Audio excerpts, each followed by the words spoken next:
Parler et chanter sont deux activités vocales qu'on traite généralement de façon un peu différente. On a parfois l'impression que l'une est plus exigeante que l'autre, que l'une se travaille plus que l'autre ou que l'une est plus technique que l'autre. On va démêler ça parce que si certains sont d'exclusifs parleurs, bien tous ceux qui chantent parlent aussi, dans la vie bien sûr, mais aussi sur la scène ou dans tout autre contexte de prestation. D'abord, dans les deux cas, l'objectif est généralement commun, c'est-à-dire que notre voix puisse être au service, puisse mieux servir notre propos, qu'il soit fonctionnel ou artistique. Ensuite, dans les deux cas encore, il s'agit du même instrument avec la même anatomie, la même physiologie et le même fonctionnement acoustique. Donc, la connaissance, la compréhension et le travail de notre instrument vocal seront bénéfiques à la fois pour les activités parlées que pour les activités chantées. Et ce que je maîtrise pour une activité, bien, nous sera très utile pour l'autre.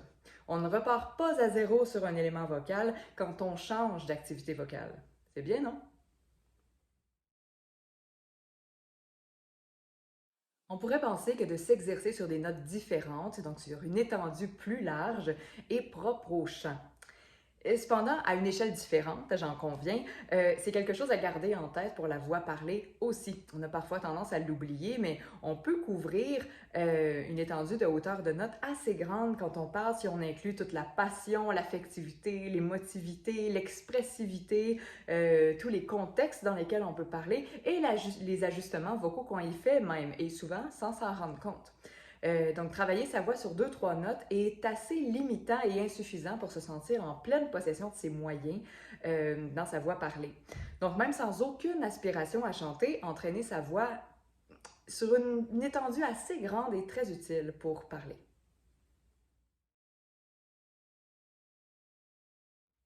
On pourrait aussi penser que la voix parlée est moins complexe dans ses variables impliquées que le chant. Pourtant, autant les styles, les timbres possibles sont très, très larges, très variés dans le chant, autant ils peuvent l'être en parlant. Et pensons-y, bien sûr, vous êtes en contact avec plein de gens, avec plein de voix différentes dans votre vie de tous les jours, mais même à l'intérieur de votre propre voix, il y a plein d'ajustements qui se font, il y a déjà plein de couleurs auxquelles vous avez déjà accès, que vous utilisez déjà.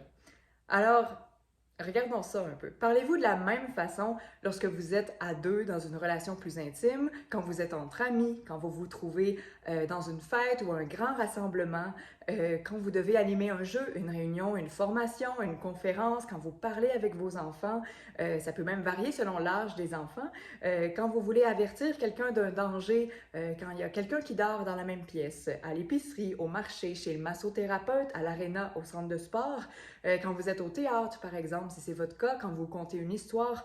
Bref, on utilise déjà assez spontanément, de plein de façons, notre voix, ou à tout le moins, on aspire à le faire. Donc, on peut aspirer à pouvoir parler plus fort, plus longtemps, plus doucement, avec plus de portée, plus clairement, en gardant davantage l'attention des gens, à mieux s'adapter à différents personnages, si on est dans le jeu ou dans le conte, à rendre avec plus de justesse nos intentions, nos émotions. Tout ça, ça s'apprend. La polyvalence vocale est donc une composante bien importante à la fois pour la voix parlée et la voix chantée.